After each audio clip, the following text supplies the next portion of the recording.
Hi guys, welcome back to another tutorial video. So in today's video I'll show you how to fix the verification code not received issue on Facebook.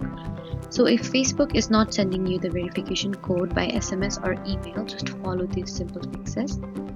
First, you need to make sure your internet connection is working properly.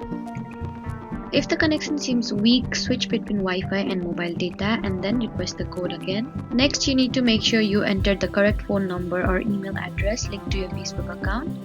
You should also check if Facebook needs an update.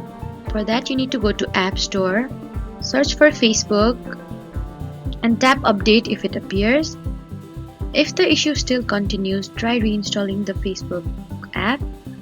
Press and hold the Facebook app icon and then tap Remove App and then Delete App. Then try and reinstall it again from the Play Store. The last thing you can do is restart your phone. You can do that by press and holding the power button and the volume button together until the power sliders appear. Slide to power off your iPhone and then wait a few seconds and then turn it back on.